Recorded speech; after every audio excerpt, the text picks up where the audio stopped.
Dear students, I am Ravathi. இன்னைக்கு வந்து today 10th standard எக்ஸசைஸில் 3.12 ஃபிஃப்த் சம் பார்க்க போகிறோம்.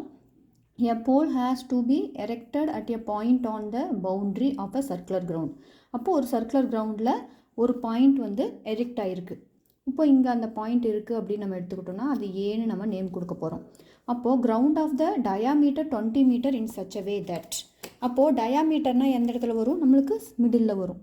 அப்போ மிடில் வரும்போது டயாமீட்டருக்கு 2 எண்ட் பாயிண்ட்ஸ் வரும். அதுக்கு நம்ம 2 எண்ட் பாயிண்ட்ஸுக்கு நம்ம நேம் கொடுத்துடலாம், P அண்ட் Q. அவங்களே அதையும் கொடுத்துருக்காங்க.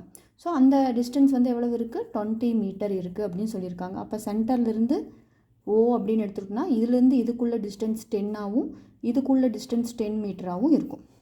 இப்போது இந்த erected circular ground of the diameter 20 metre in such a way that the difference of its distance, அதாவது இதுலேருந்து இதுக்கும் உள்ள டிஃப்ரென்ஸ் தான் வந்து எவ்வளோன்னு சொல்லியிருக்காங்க, ஃபிக்ஸ்டு கேட்ஸு. P அண்ட் Qங்கிறது 2 gate. P and Q on the boundary is 4 metre. அதாவது இந்த பவுண்ட்ரியோட இதிலிருந்து இதுக்குண்டான டிஸ்டன்ஸும் இதுலேருந்து இதுக்குண்டான டிஸ்டன்ஸோட டிஃப்ரென்ஸ் தான் 4 மீட்டர்னு சொல்லி கொடுத்துருக்காங்க. So it's possible to do so.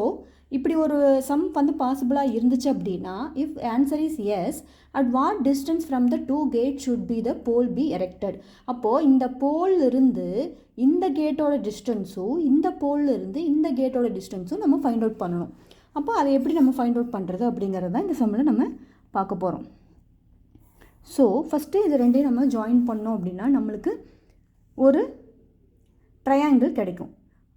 நம்ம ஆல்ரெடி தியரமில் படிச்சிருக்கோம். Of of the semicircle of a angle வந்து என்னவாக இருக்கும்? ரைட் ஆங்கிள் ட்ரையாங்கிளாக இருக்கும் அப்படின்னு நம்ம படிச்சிருக்கோம் ஒரு தியரம். அப்போ இந்த இடத்துல நம்மளுக்கு ரைட் ஆங்கிள் ட்ரையாங்கிள் ஃபார்ம் ஆகும். அப்போது ஒரு பித்தாகரஸ் தியரத்தை வச்சு நம்ம என்ன பண்ணிடலாம்? இதை வந்து நம்ம ப்ரூவ் பண்ணிடலாம். So now solution. let x be the point where the pole is erected.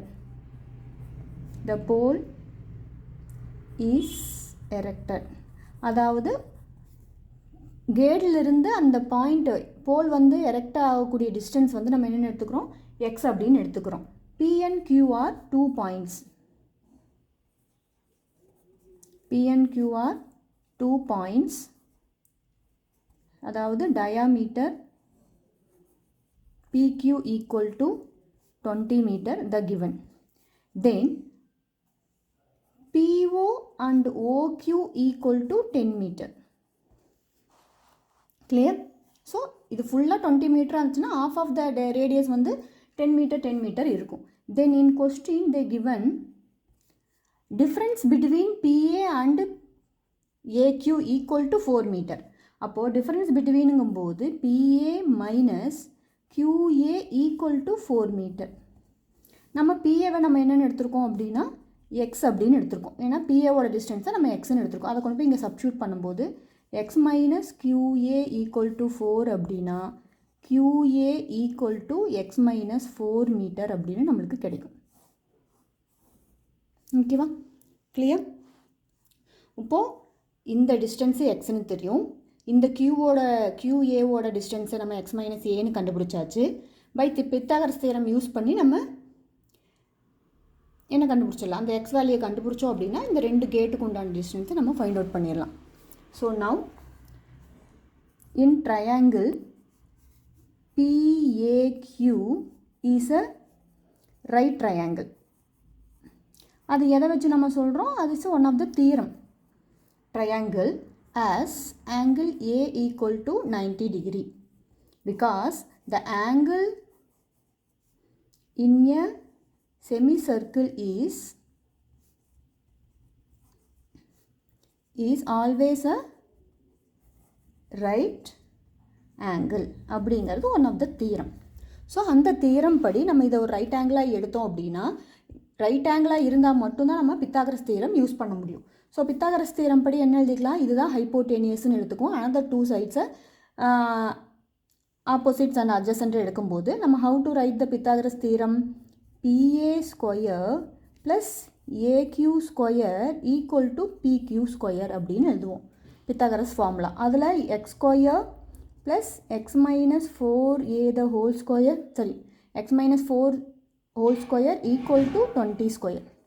அப்போது இதை வந்து எக்ஸ்பேண்ட் பண்ணோம் அப்படின்னா எக்ஸ் ஸ்கொயர் ப்ளஸ் இது a minus b the whole square ஃபார்மில் அப்படி இது எக்ஸ்பேண்ட் பண்ணணும்.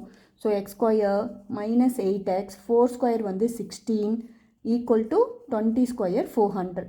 ஸோ இது 2 square minus 8x plus 16 minus 400 equal to 0ன்னு வரும்போது நெக்ஸ்ட்டு நம்ம இதை சிம்பிளை பண்ணும்போது 2x square minus 8x minus 384 equal to 0ன்னு கிடைக்கும். எல்லாமே ஈவன் நம்பராக இருக்கிறனால டிவைடட் பை 2 பண்ணோம் அப்படின்னா we get x square minus 4x minus 192 equal to 0 அப்படிங்கிற one of the quadratic equation நமக்கு கிடைக்கும். இப்போ இந்த குவாட்ராட்டிக் இக்குவேஷனை நம்ம சால்வ் பண்ணோம் அப்படின்னா நம்மளுக்கு எக்ஸ் வேல்யூ கிடைக்கும். அப்போது மைனஸ் 192வை ஸ்லிட் அவுட் பண்ணணும், மைனஸ் 4 கிடைக்கணும். அப்போது இந்த 192 வந்து பெரிய நம்பராகவும் இருக்குது, இது வந்து சின்ன நம்பராக இருக்குது. அப்போ நம்ம இதை வந்து ஃபைண்ட் அவுட் பண்ணுறதுக்கு 192வை எல் டிவிஷன் போட்டு தான் அந்த ரெண்டு நம்பரை நம்ம ஃபைண்ட் அவுட் பண்ண முடியும். ஃபஸ்ட்டு 2ஆல் டிவைட் பண்ணோம்னா 96, எகெயின் 2ஆல் டிவைட் பண்ணால் 48, எகெயின் 2ஆல் டிவைட் பண்ணால் 24, எகெயின் 2ஆல் டிவைட் பண்ணால் 12. ஸோ இப்படி போயிட்டே இருக்குது. இப்போது 24க்கு இந்த 3 2s மல்டிபிள் பண்ணால் 8 தான் வரும். 24ல் 8 செப்பரேட் பண்ணால் நம்மளுக்கு 4 கிடைக்காது. பட் இங்கே பார்த்தீங்க அப்படின்னா 12 வந்திருக்கு. 12க்கு நியர்பை 4 கிடைக்கிறதுக்கு நம்மளுக்கு வாய்ப்பு இருக்குது. அப்போது இது நம்ம மீதி இருக்கிற இந்த 4 2s மல்டிபிள் பண்ணிங்கன்னா 16 வரும். அப்போது 16 12s நம்மளுக்கு என்ன ஆகும், 192 கிடைக்கும். செப்பரேட் பண்ணோம் அப்படின்னா நம்மளுக்கு -4ம் கிடச்சிரும். ஸோ இந்த மெத்தடில் தான் நம்ம வந்து இந்த 2 நம்பர்ஸை வந்து ஃபைண்ட் அவுட் பண்ணணும். ஸோ அப்போ சொல்யூஷனோட ரூட் வந்து x minus 16 then x plus 12 equal to 0. அப்போது ஃபைனலாக x ஈக்குவல் டு 16ங்கிறது ஒரு value, then x equal to -12ங்கிறது ஒரு வேல்யூ. -12 நம்ம வேல்யூவை எடுத்துக்க முடியாது டிஸ்டன்ஸுக்கு. So it is not possible. So டேரெக்டாக நம்ம x ஈக்குவல் டு 16 அப்படிங்கிறது தான் நம்ம ஆன்சராக எடுத்துக்குவோம். அப்போ x ஈக்குவல் டு 16 அப்படின்னா இதில் PAவோட டிஸ்டன்ஸ் 16ஆக இருந்துச்சுன்னா QAவோட டிஸ்டன்ஸை நம்ம ஃபைண்ட் அவுட் பண்ணிட்டோம்னா ரெண்டு கேட்டுக்கும் எரெக்டட் போல்லேருந்து இருக்கக்கூடிய டிஸ்டன்ஸை நம்ம ஃபைண்ட் அவுட் பண்ணிடலாம். ஸோ x ஈக்குவல் டு 16 அப்படிங்கிறதுனால therefore P of A equal to 16 metre and Q of A equal to x minus 4ன்னு நம்ம வச்சுருந்தோம். தென் எக்ஸுங்கிறது 16 minus 4 ஈக்குவல் டு 12 மீட்டர். அப்போது அந்த 2 கேட்டுக்கு உள்ள டிஸ்டன்ஸ் வந்து ஒன்று வந்து 16 மீட்டர், another ஒன் வந்து 12 மீட்டர் அப்படிங்கிறது தான் final answer. therefore PA equal to 16 metre and QA equal to 12 metre. இதுதான் ஃபைனல் ஆன்சர்.